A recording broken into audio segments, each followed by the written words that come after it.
What's up? I'm Dan Fredenberg. I just saw a Reddit thing on in the subreddit called "Explain Like I'm Five," and it says, "Where do deleted files go after they've been deleted? Where do deleted files go after they've been deleted?" And that's fun. And the reason why it's fun for me, as a guy who studied electrical engineering, I was the CTO of a small Ohio bank. And so I'm probably the person to ask. And I understand where you're coming from, and I'm going to show you the exact fundamental flaw that that the person who was asking was making, which is this is a thing, and it can't disappear. Things can't disappear in the material world. They can't just like, and they're gone. And if you know your chemistry and your physics, that's true, right? Because like even if I end up melting it, well, there's still some metal left. The best example I can think of as far as how to make something disappear is if there's a big enough heat source, like a nuclear explosion, then anything will vaporize instantly. It's just so hot. And but even in that case, it's vaporized, so it's just been turned into vapor, so it's not gone. So when you delete a file, it's not actually gone, right? Well, this is how it works. This is easy for me because I used to work on hard drives where it was I can't even remember. I think the smallest hard drive I ever worked on was like 40 megabytes, 40 megabytes, not gigabytes, megabytes. Okay. So it was pretty wild. So what you need to understand about how they set up a hard drive is that they have these different areas that are like a set size. You know, it might be like 64-bit, 32-bit, whatever it is for the system in question. But basically, just like if you can imagine an enormous set of shelving, like a huge shelving unit, and then each different one has an address, you know, just 1, 2, 3, 4, 5, 6, 7, 8. No. They all have a unique address. Okay. And I should mention too, I should backpedal for a second about how when I'm saying megabytes, that's a million bytes.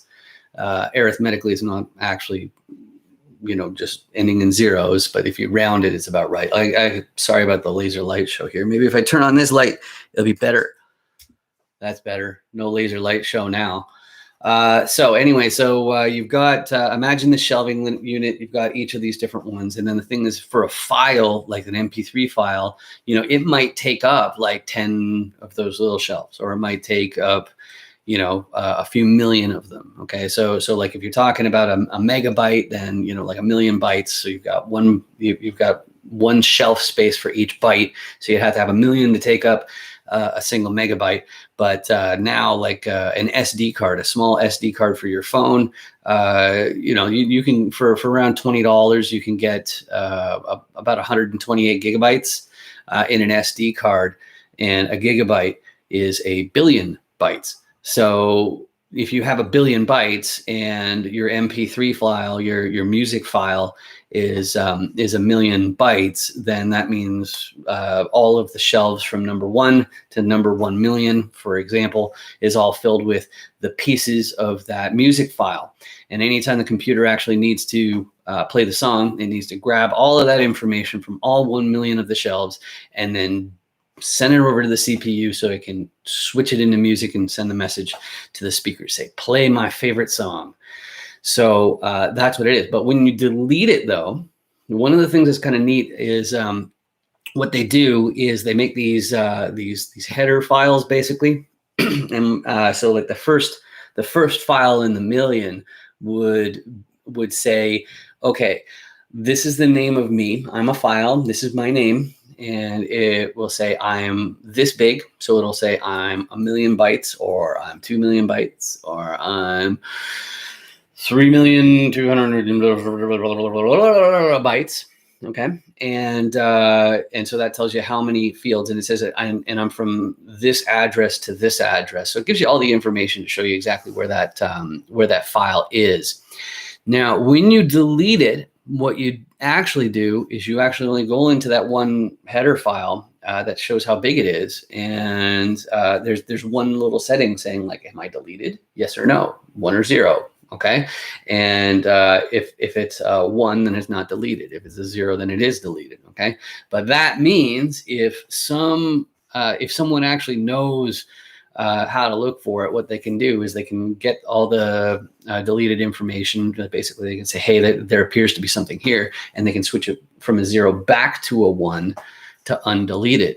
So that means that the file is still there. So it doesn't go anywhere. It just has its address or its header file ends up changing that that it's deleted or not.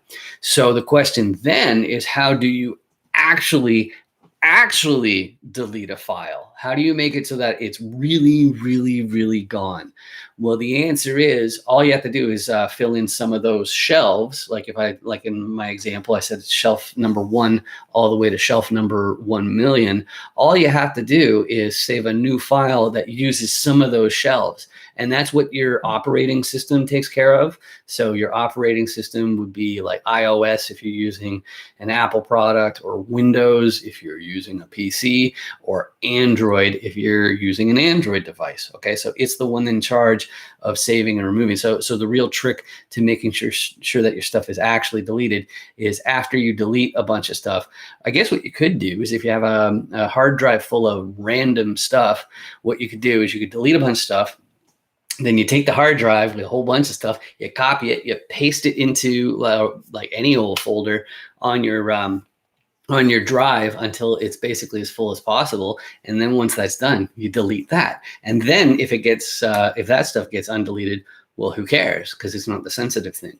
So that's how to get rid of very sensitive files, as well as answering the question, where do files go when they're deleted? And so it's a cute question because they don't go anywhere. They're just addresses, and they're meant to be basically temporary. So that's what I got for you today. Basically about me, I'm Dan Friedenberg. I got a book, Figure It Out, the Attention to Detail Handbook.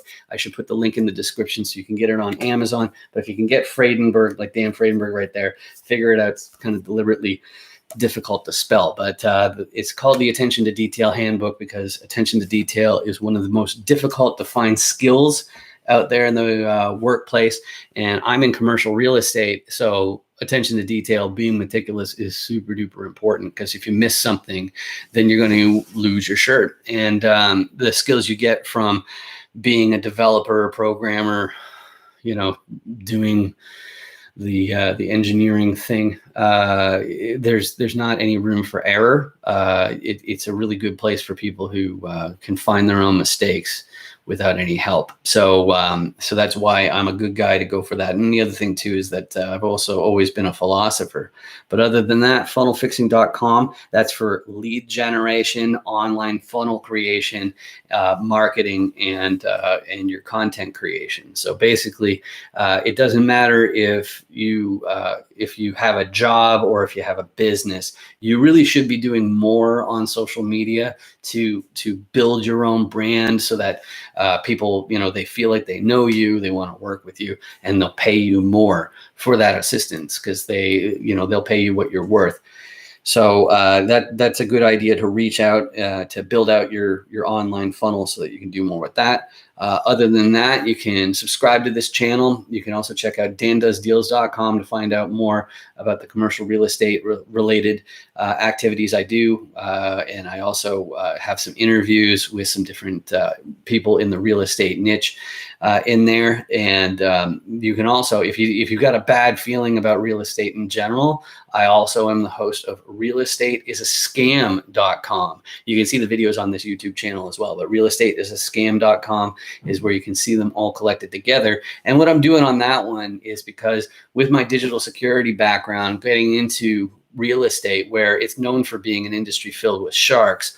And so what I'm doing is I'm saying, okay, these are all the things that I found where I'm like, okay, this really seems sketchy. This seems like a scam or something like that. And to get out in front of it and just really increase that transparency, I included videos on every single one that I could think of. And then I tell you, well, what do the full-timers do to end up making sure that they're not vulnerable to these pitfalls. So you can check that out. Other than that, FIGGERRIDOUT.com has a bunch of my funny videos and also my 366 videos that I released in 366 days on 366 different topics and used attention to detail to tear them all apart. Anyway, it's been 10 minutes. Have a wonderful rest of your weekend. See you soon. Bye.